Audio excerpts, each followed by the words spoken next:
Here's the typical TV news formula. Bad news goes up top, lead story. The possible solutions, they're buried down lower. Maybe the next day. Maybe we skip the solutions altogether and move on to the next problem. Let's stop and start with a solution. One piece of the puzzle addressing Denver's issue with homelessness.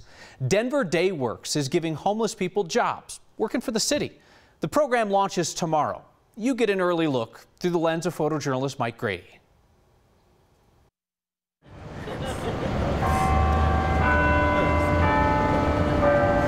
Beautiful park in a beautiful state. Pick up, clean up. Civic Center Park is a work site. That's sweat, boy. That's sweat. I'm working. My name is Danny Timms. I live here in the park. My name is Scott Gilmore. I am the Deputy Executive Director of Parks and Planning. This is actually for homeless people that are in Denver that might be looking for opportunities to get connected with jobs or get connected with services. This program that Scott's got is off the chain. It's beautiful. We in Denver want to be as proactive as possible and really reach out to these individuals and give them the opportunity to be successful. You know, give people a chance. I'm on the streets. I'm homeless. Let me prove that I'm not here mooching. I'm ready to work. This is not volunteer work. They are being paid for their services. I'm making $12.50 an hour, boy. That's super. That's good money. I'm cool with that. And we can actually watch how they work and see if they really want a future position with Denver Parks and Recreation. Job for the city? Okay. Okay, I'm cool with that. I just want us to get off to a great start, making sure we're providing these individuals with great training opportunities and providing them with money that they need. Take a homeless man, give him a shot at a job. Shut up. That's awesome. Dude, that's awesome. That is awesome. City's working with the nonprofit Bayout Industries to connect people who don't have a home, but they do have the will to work. That's what Bayout Enterprises does. Program will scale up if there's enough interest. Air advisories start today as we move into cold weather season. Burn bans are what you'll typically hear us talk about on TV. The state rates air quality on a green to red scale. Yellow is in between. Yellow is roughly the color of the sulfur dioxide that's spewed out of the Suncor plant in Commerce City October 14th. Yellow is also the color of caution, which is what an air quality expert at National Jewish wishes that we would all exercise a bit more of, the news media especially.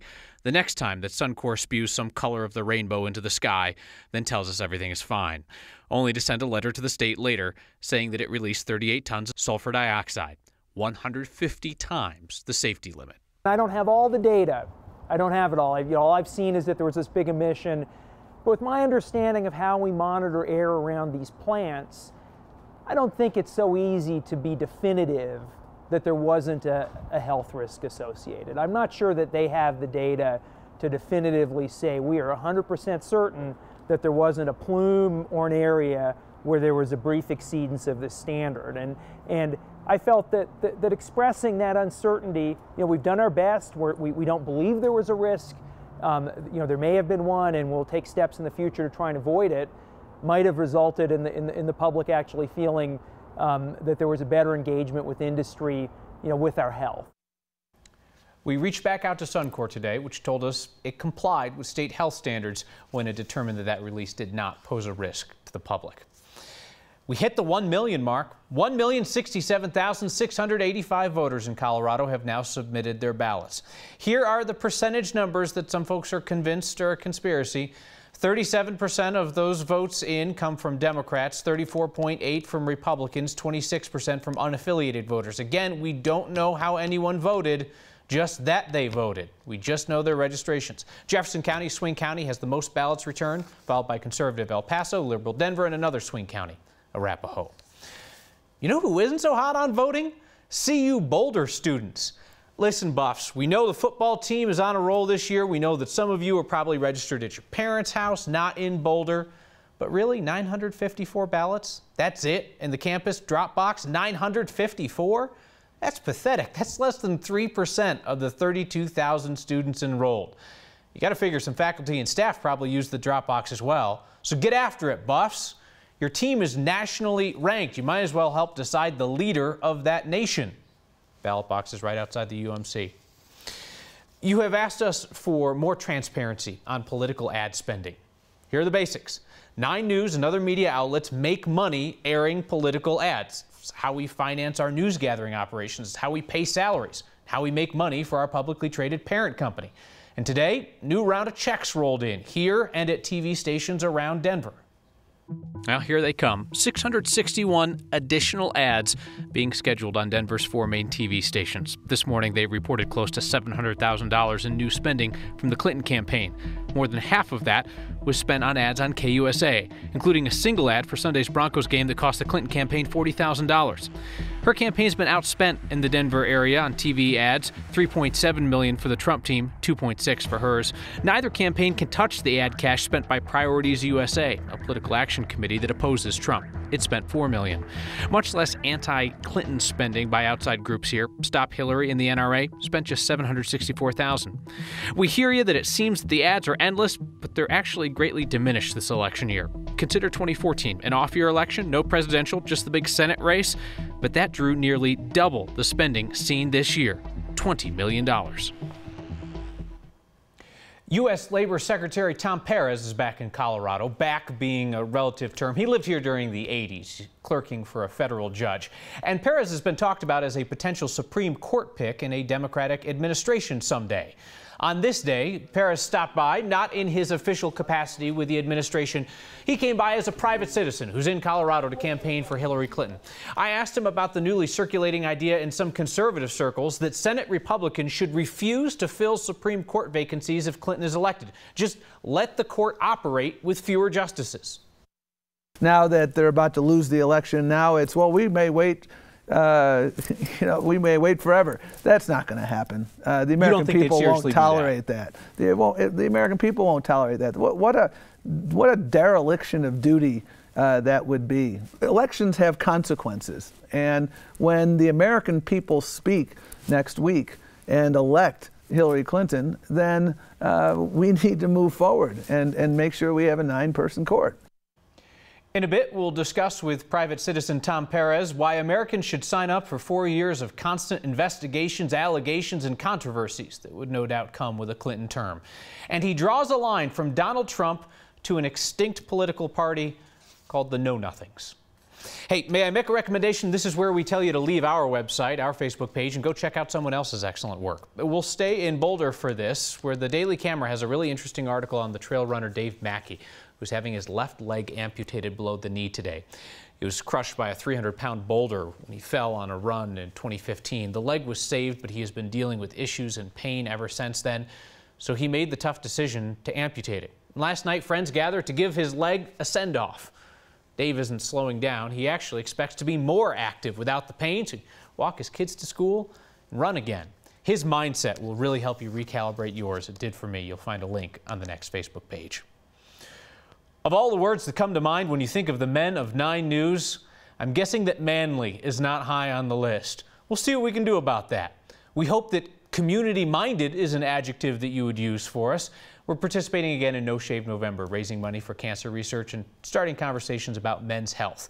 If it goes like last year, we'll all look pretty gross for about 2 to 3 weeks, and then we're going to come down the home stretch looking something like this.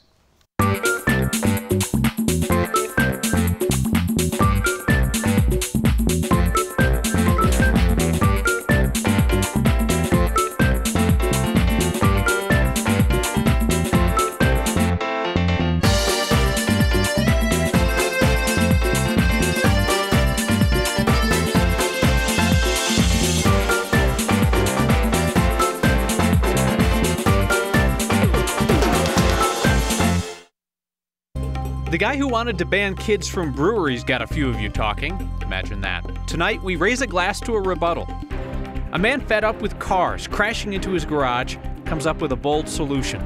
Nobody's hit it since. And whatever you do not enter through this entrance.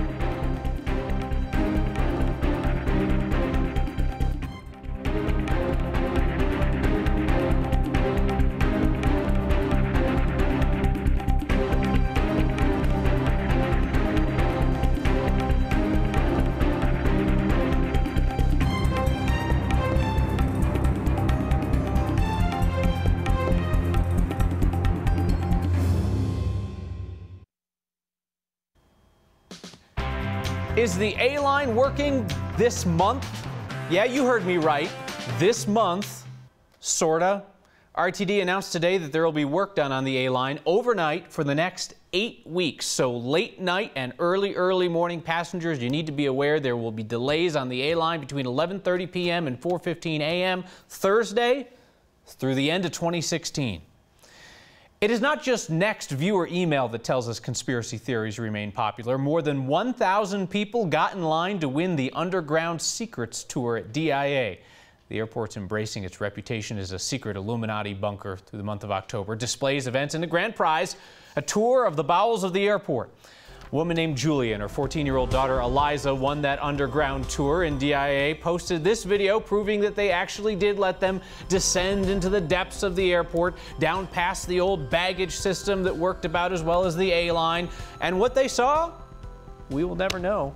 Julia and Eliza aren't talking. Our next question comes from our own Noel Brennan. He wanted to know the story behind the strangely painted garage off the Lincoln exit of I-25. Decent chance you've seen it too. Noel, being a reporter, and a good one, is completely capable of answering his own question. In order to get people to listen, you've got to get their attention. The name is Dale Basie. Dale Basie's lived at the corner of Ohio and Sherman since 1973. This neighborhood has changed quite a bit since then, as you might guess. Over the years and through the seasons, Did I mention I get tired of shoveling this walk in the winters? Dale has been trying to get drivers coming off I-25 at Lincoln to notice his garage I was right here on the very corner. before they crash into it, Oh, at least a half dozen times. like they've done at least 6 times. Never could find who did it because all of these incidents have been hit and run. By now you know Oh, hello. who's behind the yellow and black stripes. I just told the guys at the paint store make it the same shade of yellow as what the highway department uses. I think you did a good job. It's quite flamboyant. Colorful is the word that Dale uses to describe his garage It's a building permit and its history. dated September 16th, 1930. Dale says bootleggers actually used the garage during Prohibition. Oh, it had to do with alcoholic beverages. The paint job was probably more discreet back then, Oh, quite possibly. because now Nobody's hit it since. it's kind of hard to miss. For Next, I'm Noel Brennan. That is distinctive. It's a sign that you might be headed in the wrong direction. Spotted by Molly Kleeman in the Walmart parking lot at Quincy and Wadsworth. It reads, "Entrance only, do not enter." It actually makes perfect sense when you see it in context. It keeps drivers from exiting out onto Wadsworth against the flow of traffic. But you know, it made Molly smile. Made us smile too. Keep the signs coming. Email next@9news.com or get our attention anytime with the hashtag HeyNext. Tom Perez was talked about as a running mate for Hillary Clinton. Today he's running around Colorado as Democrats, Republicans, and reporters alike begin to ask one question about her. Is she in trouble? And if you're missing some pigs, we found them. Next.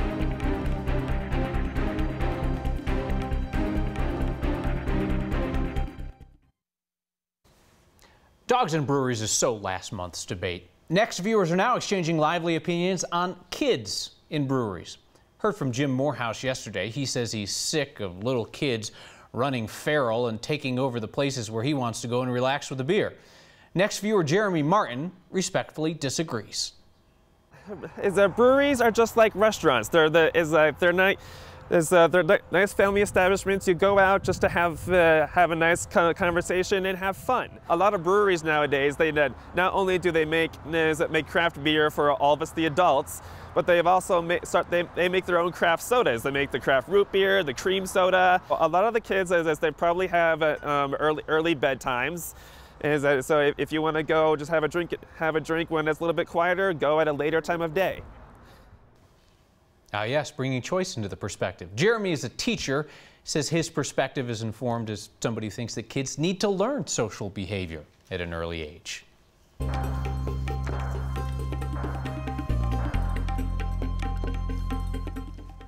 Hi there. A new month, a new weather pattern. Well, sort of. I'm Chief Meteorologist Kathy Sabin, and we're tracking a cool front moving across the state tonight. That wind was a bear today, and I've got good news.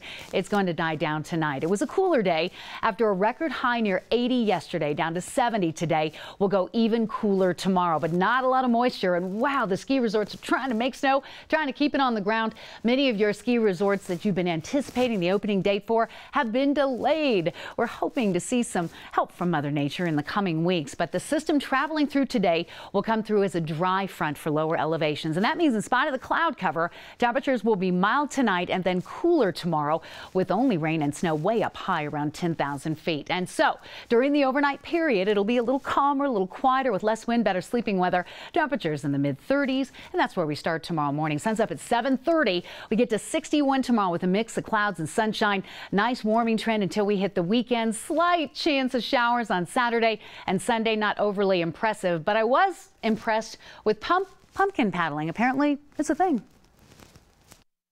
Joined by the Honorable Tom Perez, who serves as the U.S. Secretary of Labor, with us here today in your personal capacity. Absolutely. Nice little trip out to Colorado to campaign for Hillary Clinton. I'm thrilled to be here. A lot of momentum coming here, heading to Nevada, then to Arizona. I think we're going to sweep all 3 states. Polls show a tightening. Is she in trouble? No, I think she's going to do great. And I think she's going to do great because, first and foremost, she has the values, the temperament, and the experience to build on the progress of President Obama and take it to the next level. You're the son of immigrants. Donald Trump has disparaged immigrants as murderers and rapists, and there's been a lot said about what that says about him. My question for you is, if roughly half the American electorate is still standing with him after he says those things about immigrants, doesn't that say something really discouraging about either Hillary Clinton or the American voter? Well, the nation's divided. There's no getting around that. The good news to me is that, you know, we summon our better angels when we reach these points, and I'm very, very confident that we'll do that again. There have been points in our nation's history where people come around, the know-nothing movement of the mid-19th century, the McCarthy era, and you know, now we have Donald Trump, who peddles in fear. Hope always trumps fear. The renewed FBI investigation and the drip of the WikiLeaks releases suggest that a Hillary Clinton administration would be filled with investigations and hearings and claims and counterclaims. Can you understand why voters would say, I just don't want to sign up for 4 or 8 years of that? Well, you know, when people look at the Hillary Clinton that I know, like the voters of New York State, not once but twice, they said, you know what, we trust Hillary Clinton to make sure she's fighting for us, fighting to raise the minimum wage, fighting for immigration reform, fighting for our 9/11 first responders, fighting to make sure that we build an America that works for everyone. That's what she's about. Tom Perez, taking a break from your day job to appear on behalf of the Hillary Clinton campaign. Thank you for your time. Pleasure to be with you. You can see our extended interview with Tom Perez on YouTube.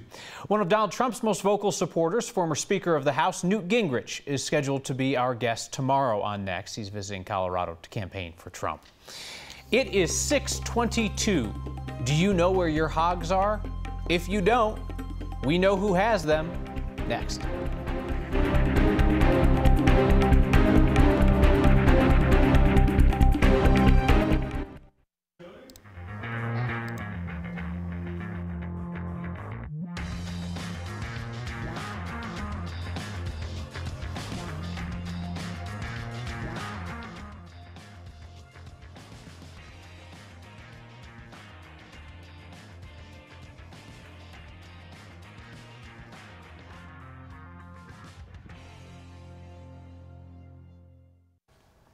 These aren't just any lost pigs. These are 4-H show hogs. At least that's what the Washington County Sheriff's deputies think. They rounded up the pigs running wild on Highway 36 today. So if you have lost your fancy pigs, call the Washington County Sheriff's Office.